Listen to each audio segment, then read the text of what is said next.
La vérité, c'est que plus tu les poursuis, plus ils s'éloignent. Mais le jour où tu arrêtes, ils reviennent. Reste bien jusqu'au bout. Je vais t'expliquer comment transformer ce silence en aimant irrésistible. Es-tu prêt à briser le cycle de la poursuite constante? Parce qu'aujourd'hui, je vais te révéler le secret le plus puissant que personne ne t'a jamais dit. Arrêter de courir après quelqu'un est la seule manière sûre de le voir finir par te chercher. Oublie les supplications, les appels, les messages ou les explications qui ne font qu'épuiser ton âme. Le silence n'est pas vide. C'est une arme invisible qui met tout à ton avantage. Mais attention, peu savent réellement l'utiliser. Maîtriser cette stratégie demande du courage et un contrôle absolu. Si tu continues à t'accrocher, tu continueras à perdre. Veux-tu qu'on te cherche? Alors prépare-toi à comprendre pourquoi le silence est ton meilleur allié et comment le transformer en un aimant qui attire sans effort. Ce n'est pas un simple conseil. C'est la clé pour reprendre ton pouvoir et faire en sorte qu'on te regrette vraiment. Avant de commencer, prends un instant pour écrire en commentaire « Dès aujourd'hui, je choisis mon pouvoir ». Fais-le comme un engagement envers toi-même. C'est le premier pas vers la meilleure version de toi.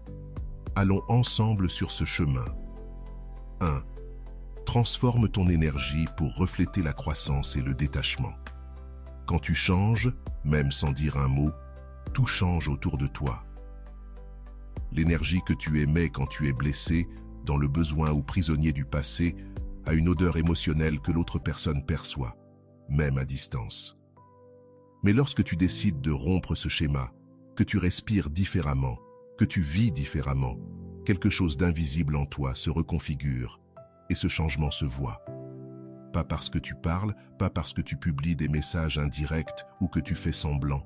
Non, ça se voit parce que ta vibration ne supplie plus, ne s'accroche plus, n'implore plus. Ton énergie crie silencieusement « J'ai changé, je n'ai plus besoin de toi ». Et cela désarme totalement celui ou celle qui pensait avoir du pouvoir sur tes émotions. Il ou elle ne retrouve plus le reflet qui réagissait au moindre geste. Il ou elle ne ressent plus la dépendance déguisée en attention, ni l'attente déguisée en conversation. Maintenant, tout en toi transmet autre chose. Sécurité, progrès, silence, présence. Cette nouvelle version de toi déclenche des questions chez celui qui t'a pris pour acquis. Pourquoi ne me cherche-t-il plus? Que s'est-il passé? Ce qui a changé, c'est ton énergie, ton regard, ta direction. Tu as cessé de regarder en arrière dans l'attente d'explications ou de réconciliation. Tu marches désormais vers toi-même, vers tes projets, ton corps, tes pensées, ta paix.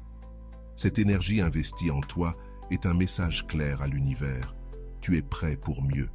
Et paradoxalement, c'est aussi la façon la plus puissante d'impacter celui qui croyait t'avoir piégé émotionnellement. La plupart sous-estiment la force de l'invisible. Ils croient que si ce n'est pas dit, ça ne se voit pas. Pourtant, l'énergie n'a pas besoin de mots.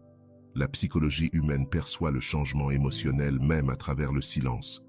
Lorsque tu bouges depuis un véritable détachement, que tu acceptes de ne plus avoir besoin de cette connexion pour te sentir complet, l'autre le ressent et ne comprend pas. Et ce qu'on ne comprend pas, on le cherche. Mais ce n'est plus ton attention qu'il recherche. C'est cette énergie qu'il prenait pour acquise et qui désormais t'appartient. Ce n'est pas une question de feindre le bien-être, ni de simuler la froideur, encore moins d'utiliser le silence comme manipulation. C'est un changement profond, réel. Mieux dormir, mieux manger, penser différemment, t'entourer de nouveautés, quitter les habitudes qui t'enfermaient dans des pensées circulaires. Faire du sport, non pour prouver quelque chose, mais pour te rappeler que ton corps est ta maison. Lire, non pour te distraire, mais pour t'éveiller. Rester en silence, non pour punir, mais pour guérir. Tout ce que tu fais pour toi envoie un signal à ton âme et se reflète dans le monde extérieur. Et un jour, celui ou celle qui t'a ignoré sentira qu'il manque quelque chose, mais ce n'est plus toi. Avant d'aller loin, je te serais reconnaissant si tu mets un j'aime à la vidéo. Cela m'aiderait à continuer de diffuser cette philosophie. Si tu n'es pas encore abonné, je te recommande de t'abonner et d'activer la cloche pour ne manquer aucune vidéo. 2. Reconstruis-toi dans le silence pour une transformation profonde. Quand tu choisis le silence comme réponse, beaucoup pensent que tu es brisé, que tu as perdu. Ils ne voient pas que dans cette apparente pause, tu es en train de bâtir quelque chose qu'ils ne découvriront que trop tard. Dans le silence, on guérit des blessures que les mots ne peuvent atteindre. On reprogramme ses pensées, on reconstruit son estime, on rallume une flamme qui n'a plus besoin d'approbation ni de vengeance. Elle veut juste grandir, sans témoin. C'est l'art véritable de la transformation. Personne ne le voit venir. Ceux qui t'ont sous-estimé se retrouvent un jour face à une version de toi qui ne correspond plus à leurs souvenirs.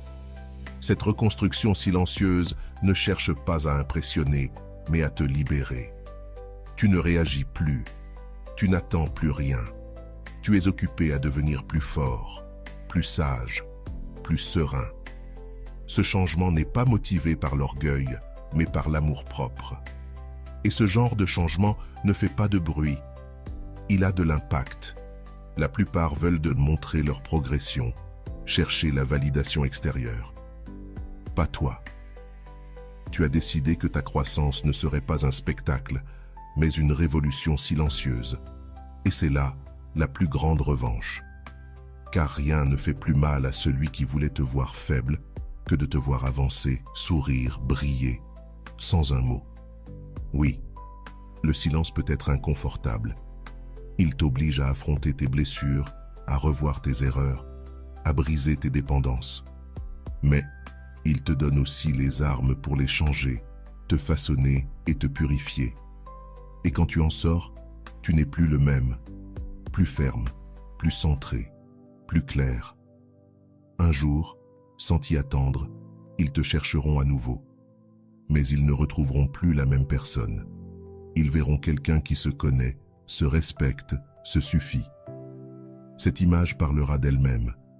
Tout ce qui pensait être ta défaite se révélera être ta préparation. 3. Disparaît complètement pour créer un impact émotionnel puissant. Quand tu t'éloignes sans prévenir, sans donner d'explication, sans drame, quelque chose se brise en l'autre. Ce n'est pas de la colère ni de l'indifférence, c'est de la confusion. L'âme humaine croit que ce qui a été présent une fois le sera toujours. Mais lorsque cette présence devient un écho, un silence qui fait mal, un vide là où il y avait de la lumière, l'impact est inévitable. Ton absence parle plus fort que toutes les paroles que tu aurais pu dire. Tu n'es plus là. Tu n'opines plus. Tu n'expliques plus. Tu ne réclames plus. Tu disparais. Et cette disparition devient un miroir dans lequel l'autre se retrouve face à sa propre perte. Cruel est le moment où l'autre se retrouve face à lui-même, sans toi. Le stoïcisme enseigne que lorsque tu renonces à vouloir contrôler l'autre et que tu te concentres sur ta propre conduite, ton silence devient un véritable pouvoir.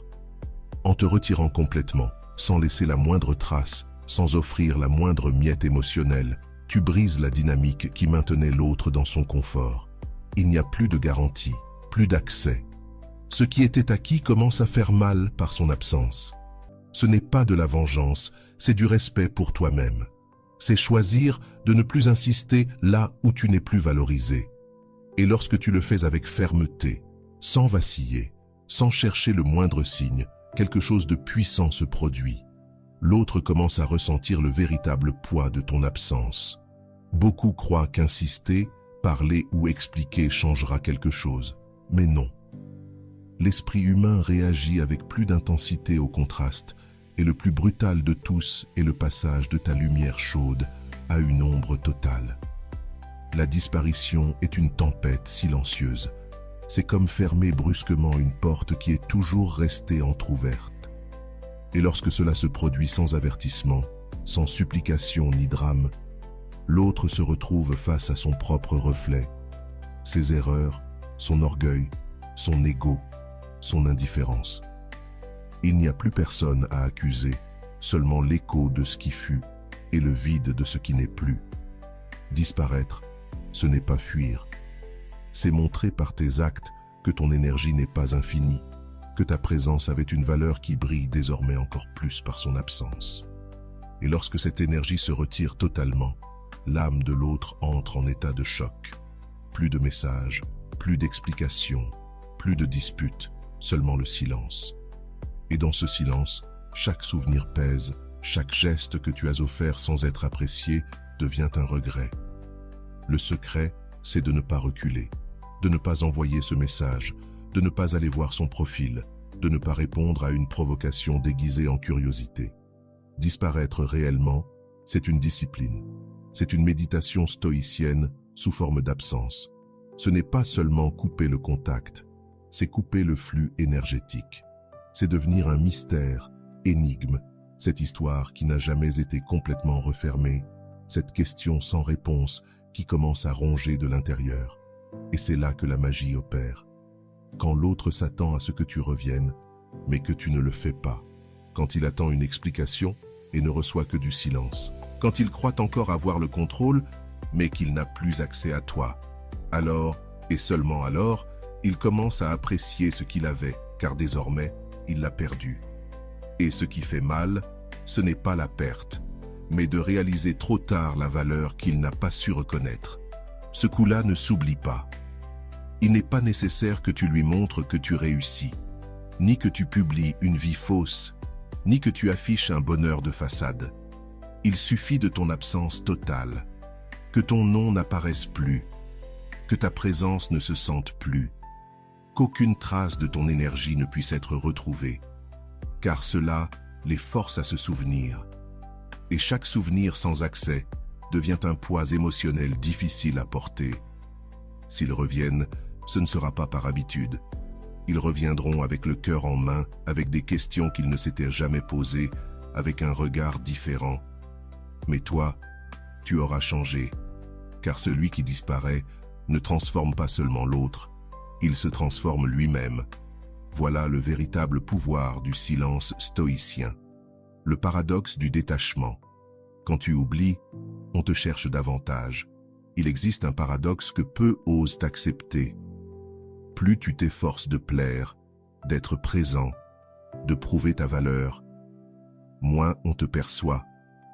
Et plus tu t'éloignes, plus on te recherche.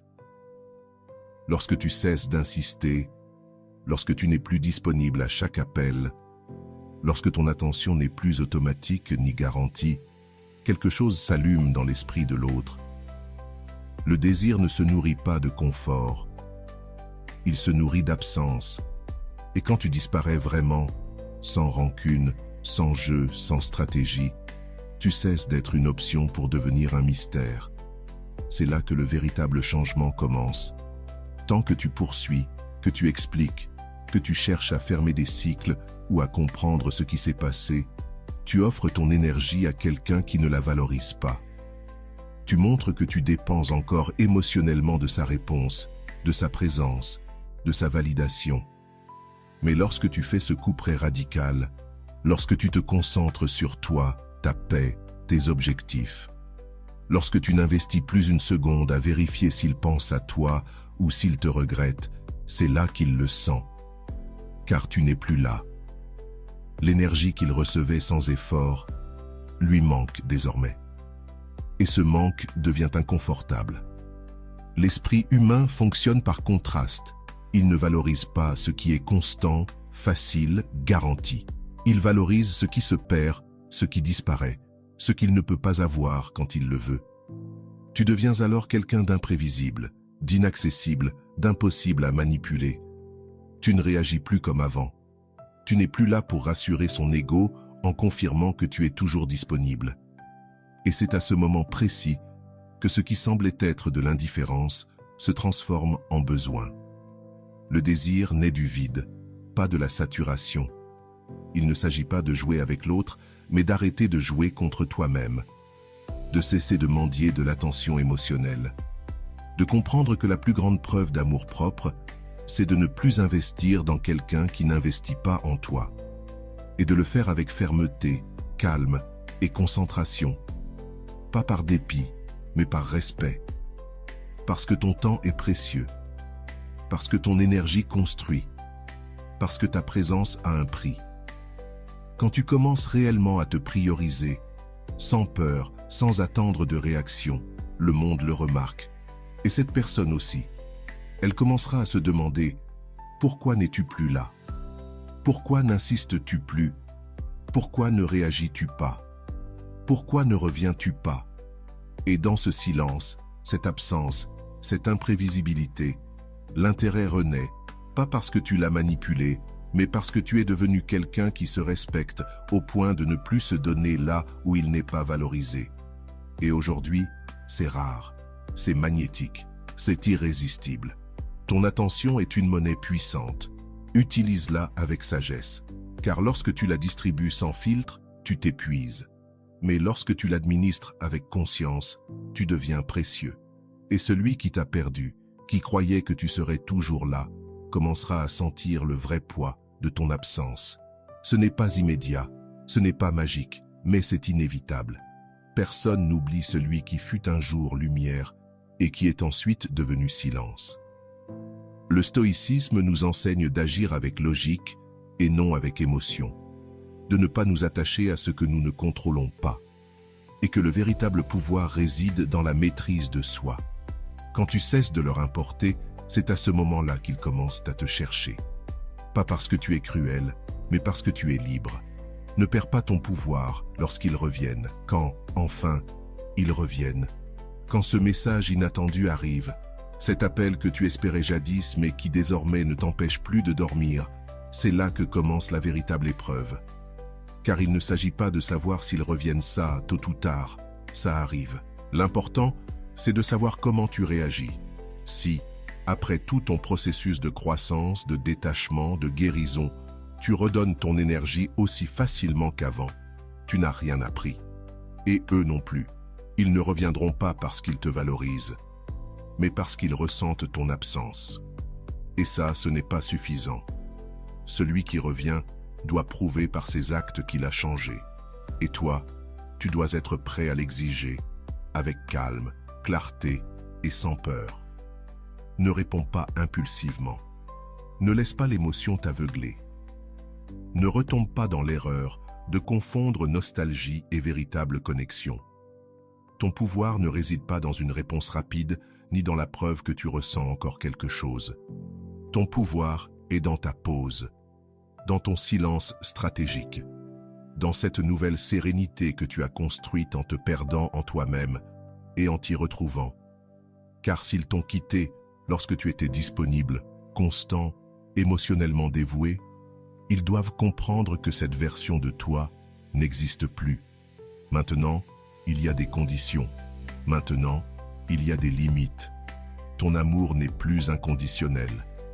Il est conscient. Le poids de ton amour-propre est plus fort que n'importe quel souvenir partagé. Le retour de quelqu'un n'est pas toujours une preuve d'amour. Parfois, c'est juste une réaction au vide. Parfois, c'est une tentative de reprendre le contrôle. D'autres fois, ce n'est que de la curiosité. C'est pourquoi tu ne dois pas te laisser séduire par le premier geste, la première excuse ou le premier « j'ai pensé à toi ». Les mots pèsent peu quand, auparavant, ta présence a été ignorée. Ce qui compte, c'est ce qu'ils sont prêts à faire concrètement. Quelles actions montrent qu'ils reconnaissent le mal causé, qu'ils comprennent ta valeur et qu'ils sont prêts à regagner le droit d'être près de toi. Il ne s'agit pas de vengeance, mais de dignité. Il s'agit de ne pas revivre la même douleur en espérant des résultats différents. Si tu as déjà guéri, si tu t'es reconstruit intérieurement, ne mets pas tout cela en danger pour une émotion passagère. Respire, observe. Laisse le temps te montrer si leur retour est sincère ou s'il n'est que du bruit. Car celui qui veut vraiment rester ne s'offusquera pas si tu ne lui ouvres pas la porte immédiatement. Aujourd'hui, il y a des barrières, il y a un prix à payer. Et si cette personne est prête à payer ce prix avec engagement, cohérence et sincérité, alors et seulement alors, tu peux envisager d'ouvrir à nouveau. Pas avant. Et si, en posant tes limites, elle s'éloigne encore, laisse-la partir. Car tu n'auras rien perdu de précieux. Tu t'auras sauvé d'un cycle répétitif. Désormais, tu sais reconnaître les signes. Tu sais que celui qui t'aime vraiment ne te met pas en doute. ne te donne pas des miettes, ne joue pas avec ton processus. Il te regarde avec respect, avec patience, avec une intention claire. Et toi, depuis ta sérénité, tu peux décider si ce retour t'élève ou t'affaiblit, plus par désir, mais avec conscience. Le stoïcisme enseigne que tu ne dois pas laisser l'enthousiasme ou la douleur guider tes décisions. Ta stabilité émotionnelle doit rester entre tes mains, non dépendante des réactions des autres. C'est pourquoi, lorsque quelqu'un revient, ta meilleure réponse est le calme, non pas par froideur, mais par sagesse. Parce que tu sais que ta paix vaut plus qu'une réconciliation mal construite. Laisse le silence les confronter à leur réalité. Quand tu te retires sans bruit, sans explication, sans adieu, tu ne laisses pas juste un vide, tu tends un miroir, un reflet silencieux de leurs choix, de leurs erreurs, de tout ce qu'ils ont ignoré quand ils t'avaient encore.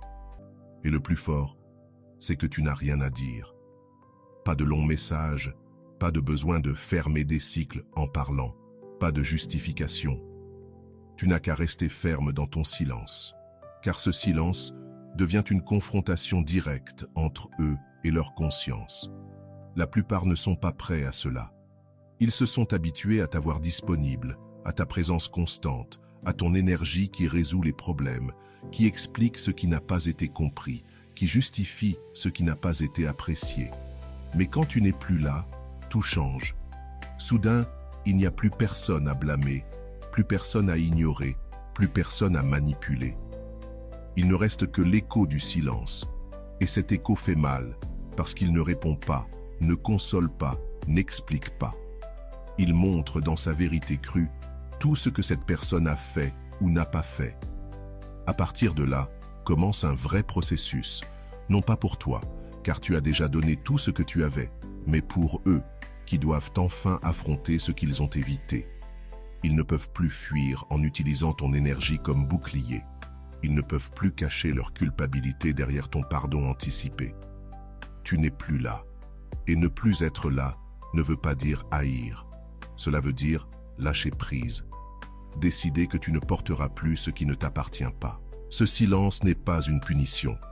C'est une conséquence.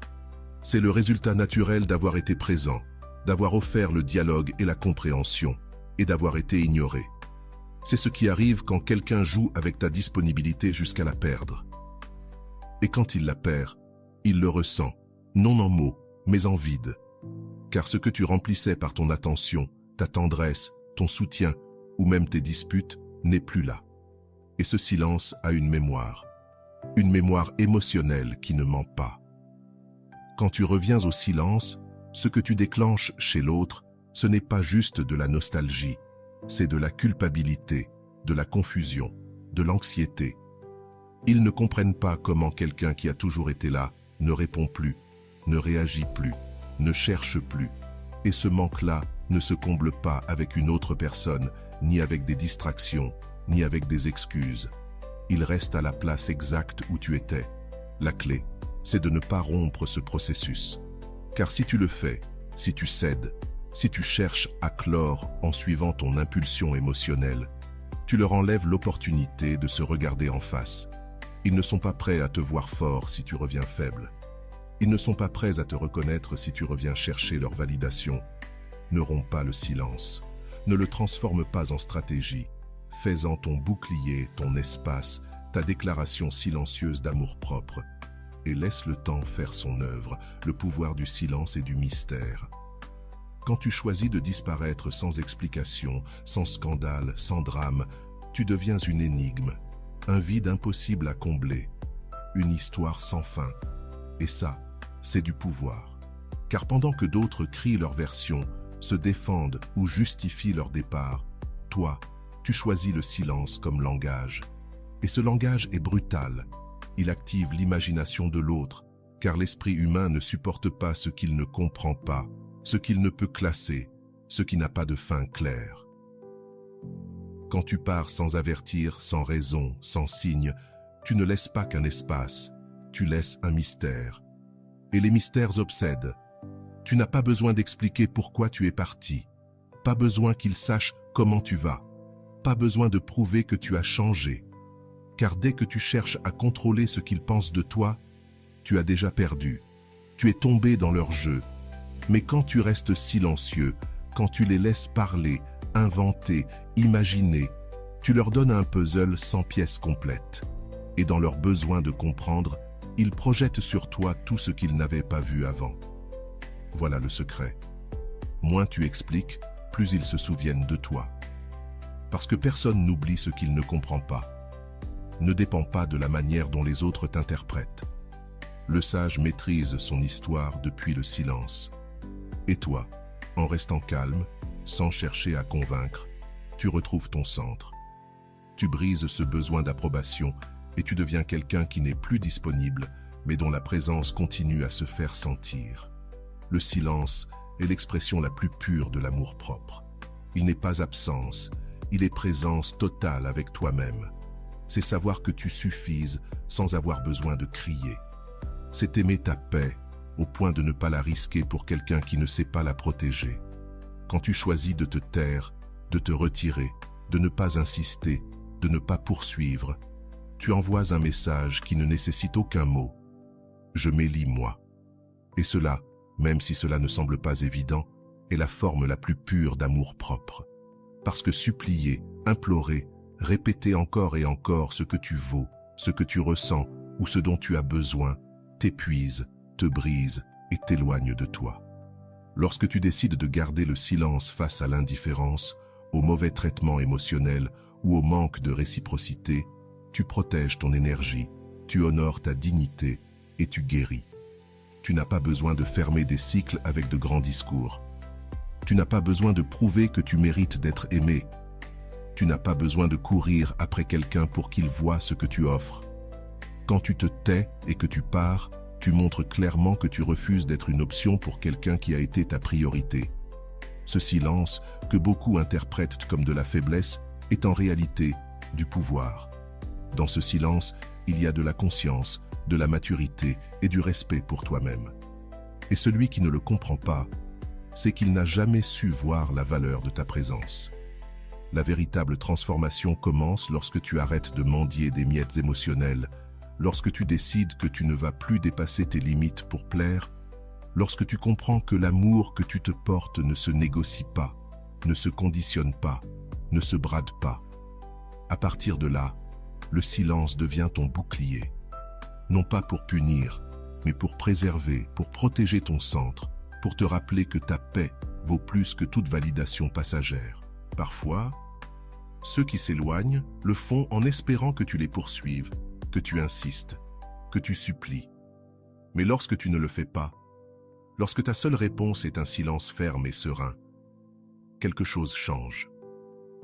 Ils comprennent qu'ils ne peuvent plus jouer avec ton énergie, que tu n'es plus disposé à négocier ta valeur.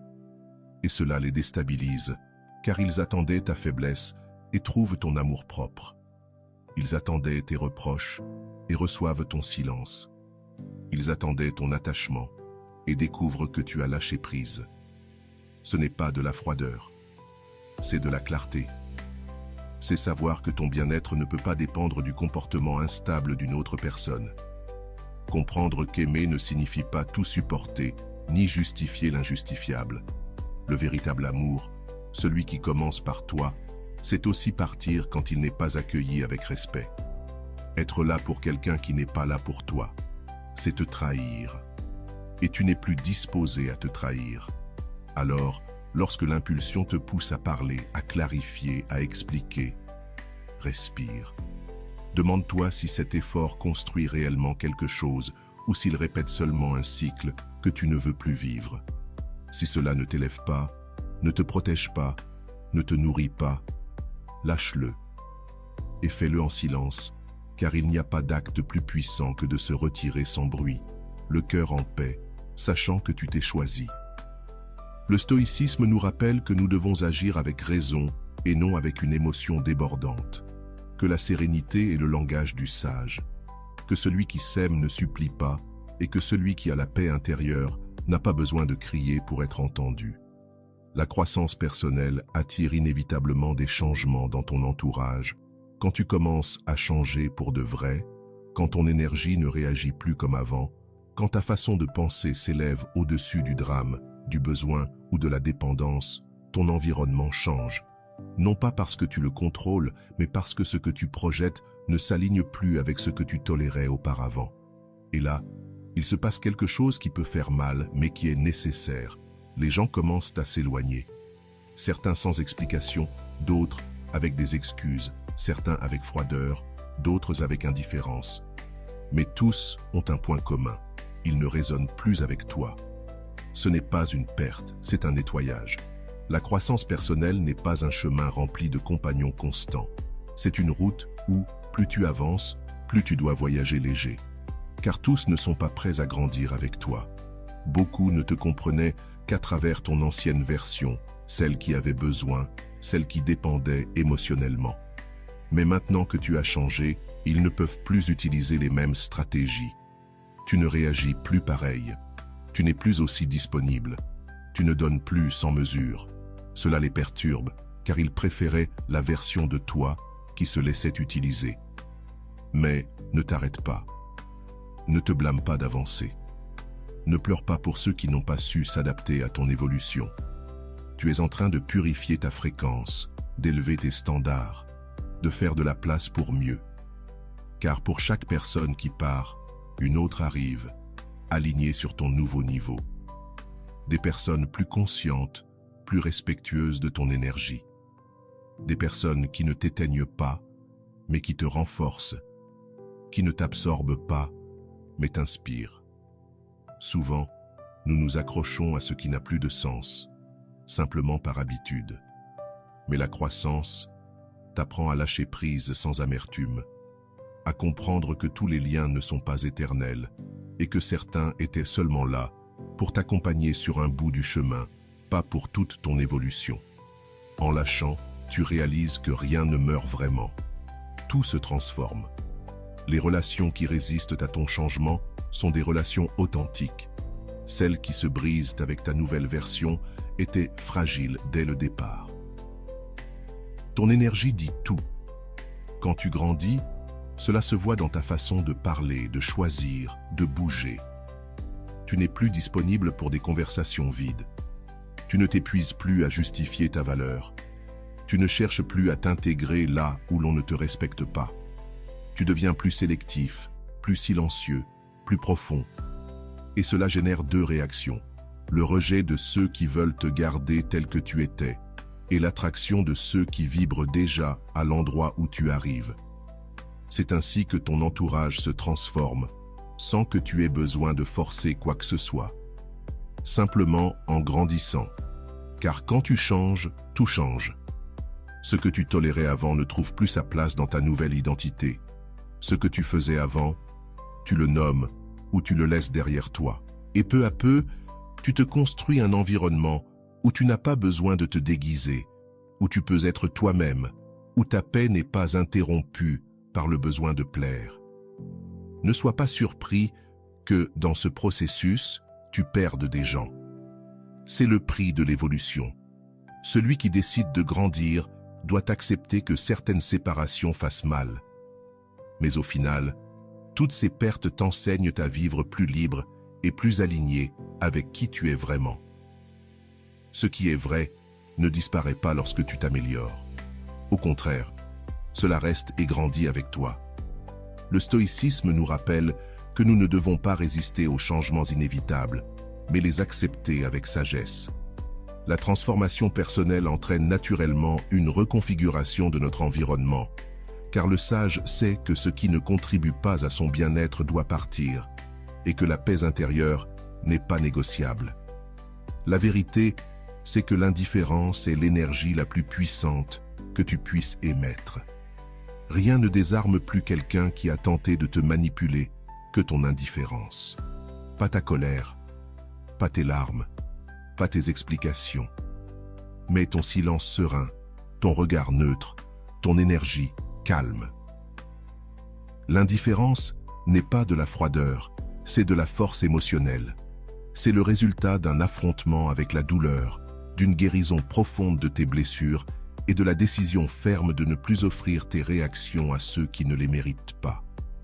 Et lorsque tu atteins ce point, lorsque tu ne réagis plus comme avant, lorsque leur présence ne perturbe plus ton équilibre, ils le ressentent. Ils sentent qu'ils n'ont plus de pouvoir sur toi. Et cela les déstabilise. Ils étaient habitués à tes réactions, à ton impulsivité, à tes émotions, à ce que tu élèves la voix, que tu réclames, que tu demandes pourquoi. Mais lorsque soudain, il n'y a plus rien de tout cela, lorsque tu les regardes sans rancune, mais aussi sans intérêt, leur ego se brise. Parce que l'ego a besoin de se sentir important, même comme ennemi. Mais toi, tu ne leur offres même plus ce privilège. Tu ne leur accordes plus la moindre place dans ton esprit. Tu ne leur dois plus rien. Et cela, même si ça paraît petit, est une immense forme de pouvoir. L'indifférence consciente ne signifie pas ignorer par colère. Cela signifie avoir tellement lâché prise, avoir tellement nettoyé ton intérieur, qu'il ne reste plus rien à protéger, rien à réclamer, rien à attendre. Tu as compris que ton énergie vaut trop pour être gaspillée à réagir à des provocations vides. Tu as compris que celui qui te fait souffrir ne mérite pas d'être au centre de ta journée. C'est pour cela que tu choisis de ne pas répondre, de ne pas chercher, de ne pas tomber dans le piège. Et dans cette calme maîtrise, ton pouvoir se multiplie. Ils le remarquent, non pas parce que tu leur dis, mais parce qu'ils ne ressentent plus ton attention. Et l'attention est une forme de nourriture émotionnelle. Quand tu étais là, même en colère ou blessé, ils savaient que tu étais toujours connecté. Mais lorsque tu n'es plus là, lorsque tu ne poses plus de questions, lorsque tu ne cherches plus à savoir, quelque chose s'active en eux. L'insécurité, le vide, le besoin de récupérer un contrôle qui leur échappe désormais. Parce que toi, tu n'es plus disponible. Et il n'y a rien de plus attirant qu'une personne qui n'a pas besoin de prouver qu'elle a guéri, car son indifférence parle pour elle. Ce n'est pas une question de paraître, mais de cohérence. Si tu as compris que cette personne ne savait pas te valoriser, pourquoi gaspiller encore tes mots? Si tu as vu comment elle t'a ignoré alors que tu étais le plus présent, pourquoi retourner frapper à cette porte? Le silence n'est pas une stratégie, c'est une conséquence. Et l'indifférence n'est pas du mépris, c'est une libération. C'est vivre sans ressentiment, mais aussi sans illusion. C'est savoir que tu peux être proche sans dépendre, que tu peux croiser cette personne sans trembler, que tu peux te souvenir sans vouloir revenir. Cette attitude neutre, cette présence solide qui n'a pas besoin de bruit, commence à se refléter dans tout ce que tu fais, dans ta façon de parler, de marcher, de regarder.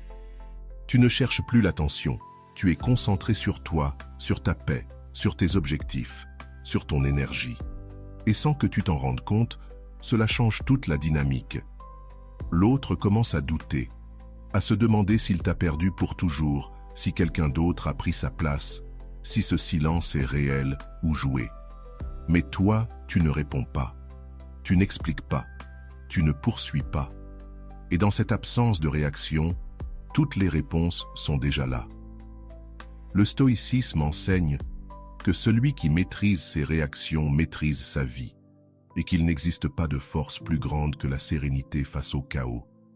En pratiquant l'indifférence consciente, tu deviens inébranlable, car il n'est pas nécessaire qu'on te craigne, il faut qu'on te respecte. Et le respect ne se demande pas, il se dégage. Si tu es arrivé jusqu'ici, permets-moi de te remercier profondément pour ton temps et ton attention consacrés à cette vidéo.